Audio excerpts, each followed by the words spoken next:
Yeah.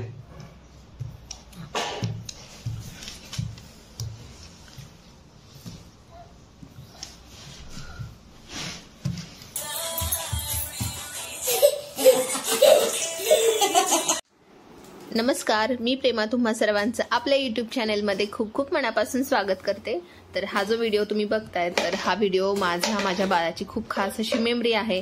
कारण तो जेव्हा रांगायला शिकलेला होता तेव्हा तो वेगवेगळ्या पद्धतीत रांगत होता।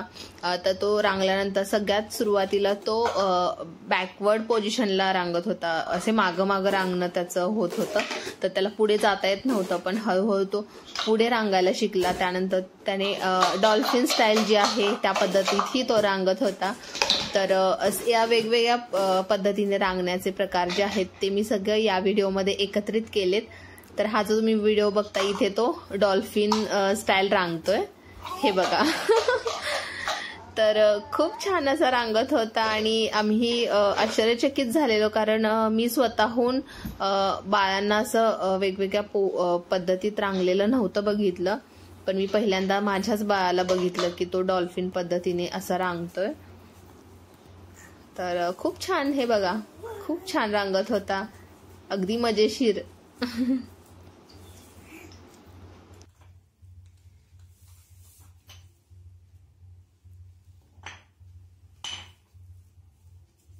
शर्विल, शर्विल बेबी, शर्विल पिल्लुडी।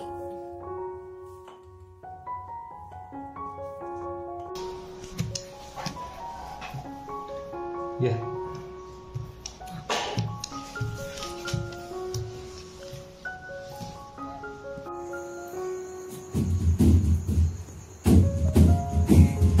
शर्विल असा जेव्हा लहान होता तर तेव्हा त्याला असे वेगवेगळे जेव्हा आवाज यायचे, म्हणजे त्याच्यावरती हात मारल्यानंतर आवाज आल्यानंतर त्याला ते मजा यायची, काहीतरी वेगळं घडतंय असं वाटायचं आणि तो क्युरियस व्हायचा कुठून आवाज येतोय, कसा येतोय। तर मी जेव्हा माहेरी होते तेव्हा अशा पद्धतीचा एक पत्र्याचा हौद होता धान्य साठवणीचा, तर त्याला तो सतत असं मारत राहायचा। तर नेहमी तो या रूम मध्ये आल्यानंतर त्याचं ते नेहमीचं काम होतं की हाताने किंवा काही वस्तू घेऊन त्याच्यावरती असं सतत आपटत राहायचं आणि त्यातून जे आवाज यायचे शर्विल लागेल ते तो आवाज जे आहे तो एन्जॉय करायचा।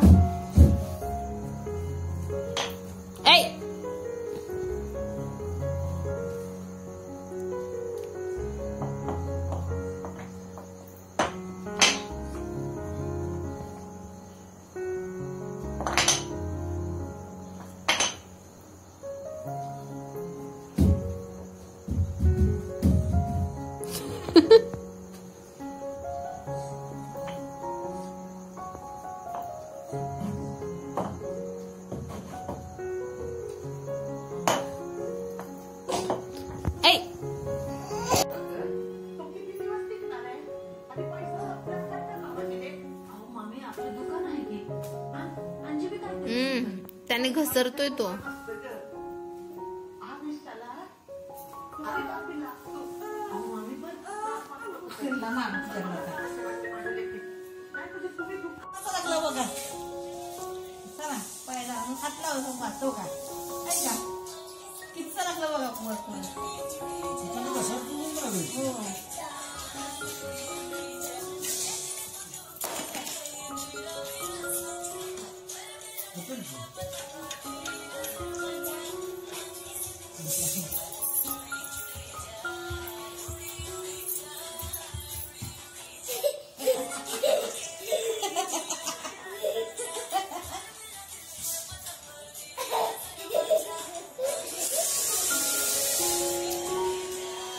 अतरंगी अतरंगी, हे बघ, हे बघ।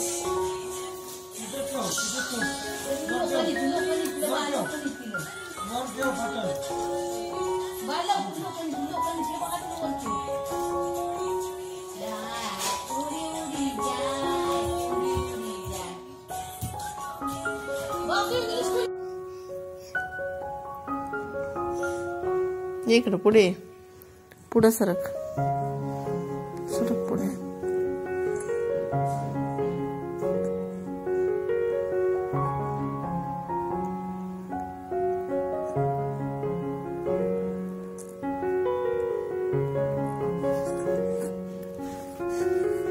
मागे नाही म्हणलं मी, पुढे म्हणलं. ये ये.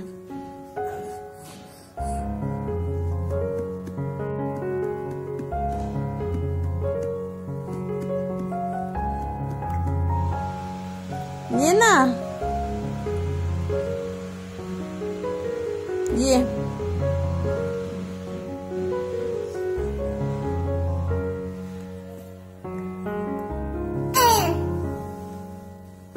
इकडं गेला खाली बघ. ये इकडे. आजचा व्हिडिओ तुम्हाला आवडला असेल तर त्याला लाईक आणि शेअर करा, आणि अजूनपर्यंत माझ्या चॅनलला जर सबस्क्राईब केलं नसेल तर सबस्क्राईब करा, आणि हो बेल आयकॉनला नक्की क्लिक करा, म्हणजे मी नवीन व्हिडिओ जेव्हा अपलोड करेन तेव्हा तुम्हाला त्याचं नोटिफिकेशन येईल. धन्यवाद.